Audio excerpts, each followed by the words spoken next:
आज हम लोग फ्यूचर परफेक्ट पढ़ेंगे।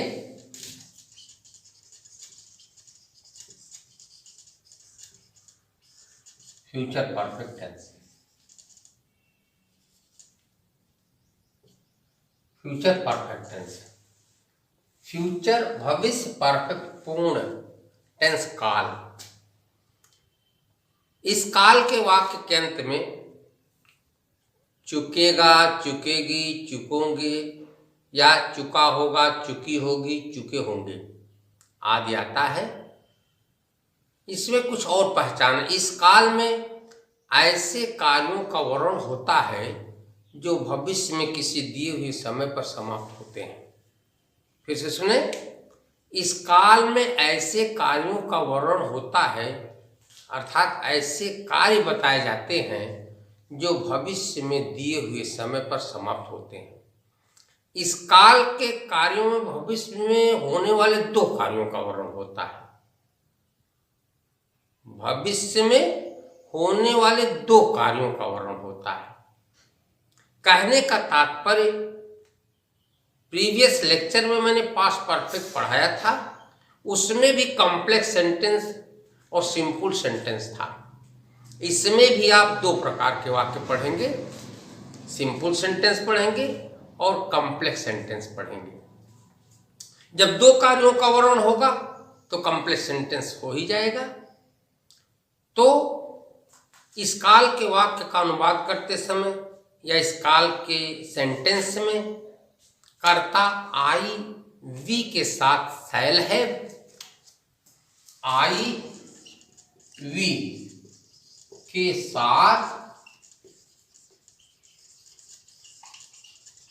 शैल है एवं अन्य सभी कर्ता के साथ, एवं अन्य सभी कर्ता के साथ विल हैव।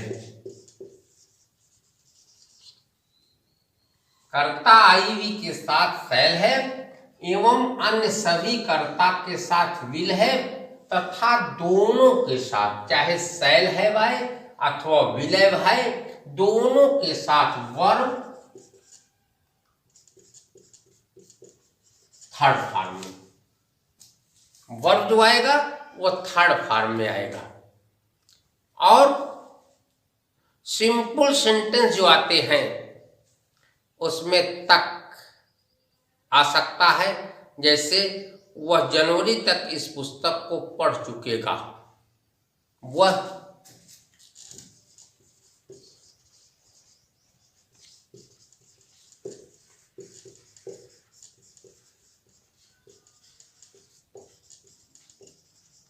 पढ़ चुकेगा। अब देखें, वह जनवरी तक इस पुस्तक को पढ़ चुकेगा, इसमें तक आया। एक चीज आपको बहुत महत्वपूर्ण है, इसमें जान लेना आवश्यक है। इसमें तक के लिए बाई, टिल अथवा फॉर लगाते हैं। निश्चित समय जो होता है, जो पॉइंट ऑफ टाइम होता है, जैसे बजे है, महीने का नाम है, दिन का नाम है, सन संवत है, ये बजे, ये सब पॉइंट ऑफ टाइम है। इसके लिए टिल का प्रयोग होता है। सुबह, दोपहर, शाम है अथवा बाई का प्रयोग करते हैं। लेकिन जो घंटे, महीने, कई वर्षों से जब ये आता है तो उसमें फार का प्रयोग करते हैं। अब जैसे इसमें देखिए, वह जनवरी तक इस पुस्तक को पढ़ चुकेगा, तो ही will have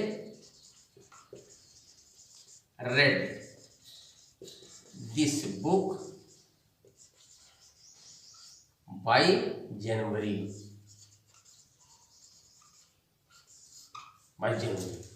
देखिए आप, वो जनवरी तक इस पुस्तक को पढ़ चुकेगा, तो आप देखें कर्ता ही आया, will have क्रिया का third form, this book by January, by the evening, by the morning, इस तरह से इसमें आता है। यदि दो कार्यों का वर्णन होगा, कहने का तात्पर्य है यदि फ्यूचर परफेक्ट का वाक्य है, दो कार्यों का वर्णन होगा, तो उसके लिए आइए हम देखते हैं उसमें कैसे करते हैं। किंतु उसके पहले इसमें देख लीजिए, यदि यह वाक्य निगेटिव होगा तो विल नॉट हैव, कहने का तात्पर्य हमारा क्या है, यहां नॉट का प्रयोग होगा, शैल नॉट हैव और विल नॉट हैव, यहां नॉट का प्रयोग होगा और सब नियम उसी तरह से रहेगा, पूरा नियम उसी तरह से रहेगा, उसमें कोई बदलाव नहीं है। और जैसे हमने पिछले टेंस में बताया है कि यदि वाक्य क्या से शुरू होगा, तो खैर उसके लिए अभी इंट्रोगेटिव आगे चलेंगे हम, लेकिन अब ये दो कार्यों वाला अगर वाक्य आता है तो उसको कैसे देखते हैं, कैसे यूज करते हैं, कैसे उसका ट्रांसलेट करते हैं, आइए हम इसमें देखते हैं। जैसे दो कार्यों वाला वाक्य अगर है तो उसको तुम्हारे आने से पहले वह अपना कार्य समाप्त कर चुकेगी, तुम्हारे आने से पहले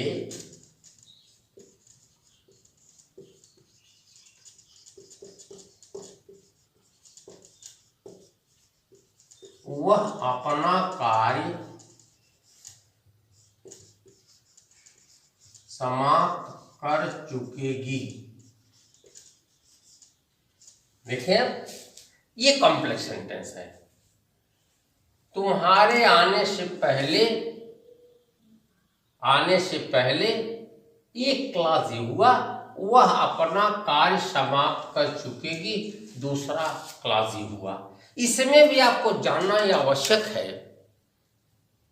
जो क्लास कार्य का पहले होना प्रदर्शित करेगा वह प्रिंसिपल क्लास होगा, और प्रिंसिपल क्लास का अनुवाद पहले रखते हैं पास्ट और फ्यूचर परफेक्ट में, और सबऑर्डिनेट क्लास का अनुवाद प्रेजेंट इंडेफिनिट में होगा। जैसे कंडीशनल में हमने बताया था आपको, एक वाक्य मैंने बताया था कंडीशनल, ठीक उसी तरह जो प्रधान उपवाक्य होता है वो फ्यूचर परफेक्ट जाएगा, और जो सबऑर्डिनेट क्लास होता है तो वो प्रेजेंट इंडेफिनिट। तो थोड़ा सा और बता दो, इसी पिछले लेक्चर्स में मैंने बताया है सबऑर्डिनेट क्लास और प्रिंसिपल क्लास पहचान कैसे करेंगे। जिस क्लास में कोई कनेक्टिव या कंजक्शन होता है वह क्लास सबऑर्डिनेट क्लास होता है। जैसे इसमें आप देखें, पहचानना बहुत जरूरी है, वह अपना कार्य समाप्त कर चुकेगी तुम्हारे आने से पहले। अब ये बिफोर जो आएगा इस क्लास में आएगा, तो ये क्लास जो होगा वह सबऑर्डिनेट क्लास होगा। इस तरह से अब इसका अनुवाद करते समय अभी मैंने बताया आपको, ये प्रिंसिपल क्लास का अनुवाद फ्यूचर परफेक्ट में होगा, वह अपना कार्य समाप्त कर चुकेगी, she will have done her work, her work before, तुम्हारे आने से पहले, बिफोर यू कम।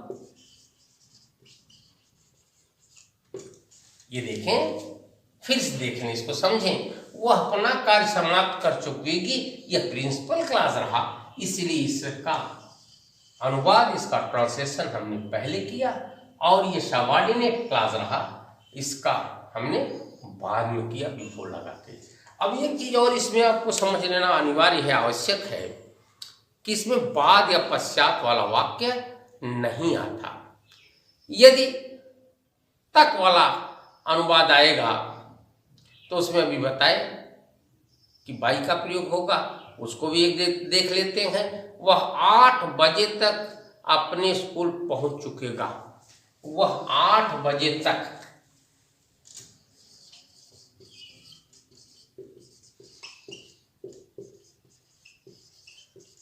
अपने स्कूल पहुंच चुकेगा, वह 8 बजे तक अपने स्कूल पहुंच चुकेगा।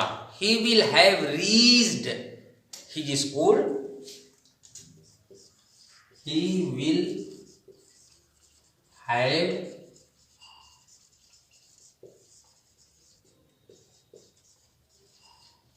स्कूल तक आया। निश्चित समय है, पॉइंट ऑफ टाइम है, बाई 8 o'clock।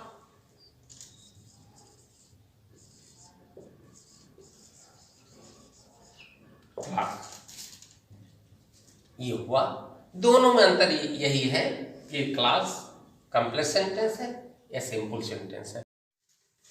अभी मैं चर्चा कर रहा था, निगेटिव सेंटेंस आएगा will not have plus verb in third form अथवा shall not have verb in third form. तो अभी ऊपर हमने according to subject shall not have I भी, इसके साथ शैल नॉट हैव आएगा कर्ता। इसके अतिरिक्त जितने भी सब्जेक्ट्स हैं सबके साथ विल नॉट हैव आएगा। सीमा शाम तक अपनी पुस्तक नहीं पढ़ चुकेगी। सीमा शाम तक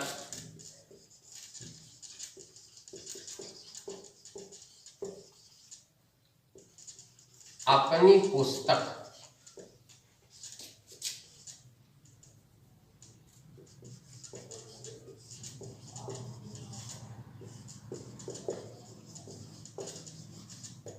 पढ़ चुकेगी।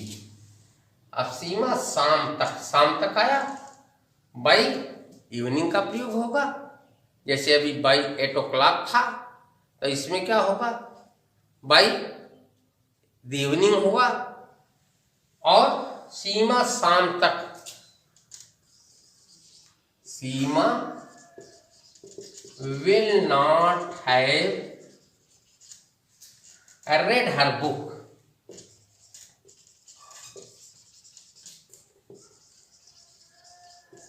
by the evening।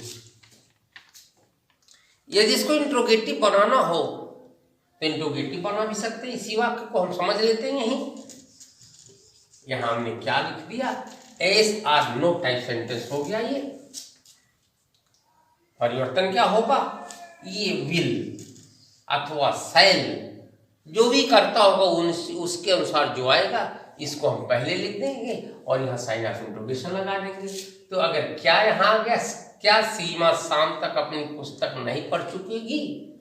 अब देखिए जब विल यहाँ से हटेगा तो ये सीमा के बाद नाट आ जाएगा। तो हमने लिख दिया, यहाँ विल लगा दिया, विल लगा दिया, यहाँ से विल हटा दिया। कोई भी वाक्य होगा ठीक इसी तरह से होगा और यहाँ साइन ऑफ इंट्रोगेशन लगा देंगे। ये तो साधारण वाक्य में। लेकिन यदि कॉम्प्लेक्स सेंटेंस आता है, यदि कॉम्प्लेक्स सेंटेंस आएगा तो प्रिंसिपल क्लास में ही निगेटिव तथा इंट्रोगेटिव बनता है।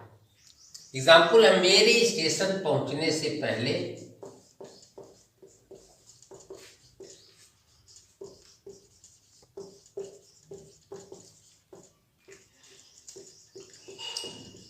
गाड़ी नहीं जा चुकेगी।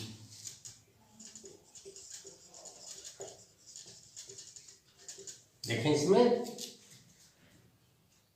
अब इसमें प्रधान वाक्य है, उपवाक्य है, कहने का मतलब जो प्रिंसिपल क्लास है, मेरे स्टेशन पहुंचने से पहले गाड़ी नहीं जा चुकेगी। तो ये पहले रख लेंगे, the train will not have gone. The train will not have gone before I reach station.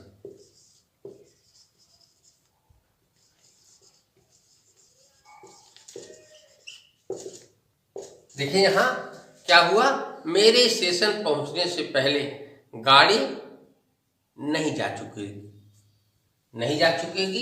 यहां देखिए, the train will not have gone before I reach the station. I reach the station. इस तरह से प्रधान class होगा, principal class होगा, उसी में negative बनेगा। आइए इंट्रोगेटिव देख लेते हैं। पहले इंट्रोगेटिव को वाक्य रचना देखते हैं, फिर उसके बाद एग्जाम्पल।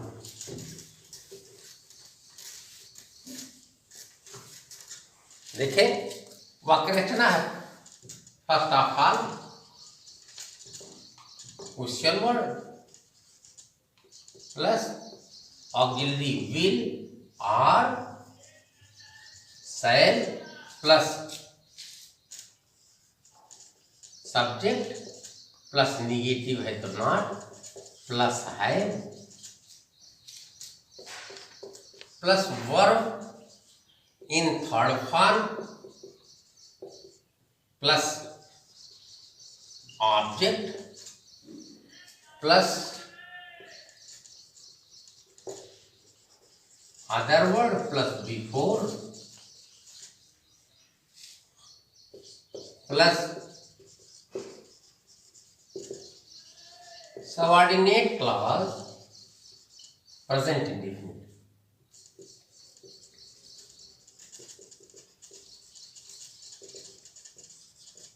और साइन ऑफ इंट्रोगेशन। इस तरह से वाक्य रचना बनेगी। इसी तरह से अनुवाद हम करते हैं। मेरे आने से पूर्व कौन इस कार्य को नहीं कर चुकेगा। फॉर एग्जाम्पल, मेरे आने से पूर्व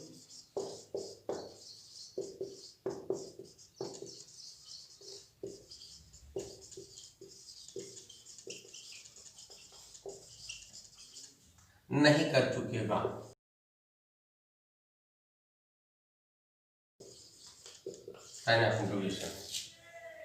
इस तरह से देखें आप। अब प्रिंसिपल क्लास में इंट्रोगेटिव बनेगा। कौन इस कार्य को नहीं कर चुकेगा। ये प्रिंसिपल क्लास है, इसका ट्रांसलेशन हम पहले करते हैं। कौन इस कार्य को नहीं कर चुकेगा। Who will not have done. Who will not have done work. ये प्रिंसिपल क्लास हुआ। Who will not have done this work मेरे आने से पूर्व, before I come. Sign of interrogation. इस तरह who will not have done this work before I come मैं बता रहा था। लेकिन फ्यूचर परफेक्ट में इस तरह के भी सेंटेंस आते हैं। उसके लिए आप ये उदाहरण के साथ देखें अथवा नोट को भी कर सकते हैं। यदि वाक्य, कहने का तात्पर्य यदि क्लासेस वाला वाक्य हो, कहने का मतलब कॉम्प्लेक्स सेंटेंस हो, दो क्लास हो और वे तक से जुड़े हों। यदि वे दो क्लास हों, तक से जुड़े हों, तो टिल का प्रयोग दोनों क्लास को जोड़ता है। फॉर एग्जाम्पल, आपके लौटने तक मैं आपकी प्रतीक्षा कर चुकूंगा। फिर से देखें, मैं आपके लौटने तक आपकी प्रतीक्षा कर चुकूंगा। मैं आपके लौटने तक आपकी प्रतीक्षा कर चुकूंगा। अब देखें, तक आया, यहां तक आया, दो क्लास को जोड़ रहा है। प्रतीक्षा कर चुकूंगा, तो इसमें जो प्रिंसिपल क्लास है, आपकी प्रतीक्षा कर चुकूंगा, लेकिन सब्जेक्ट इसमें आई है। मैं आपकी प्रतीक्षा कर चुकूंगा। I shall have waited for you. I shall have waited for you till you return.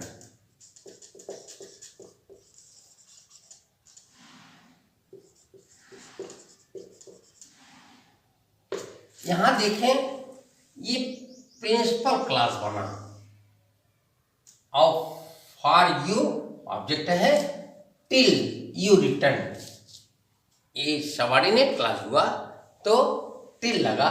उसके बाद जो अगला क्लास बना वो आपका प्रेजेंट इंडेफिनिट टेंस हुआ। इसके बाद हम फ्यूचर परफेक्ट, कंटिन्यूअस और टेंस से संबंधित कुछ आवश्यक चीज़ें नेक्स्ट लेक्चर में हम देंगे। थैंक्स।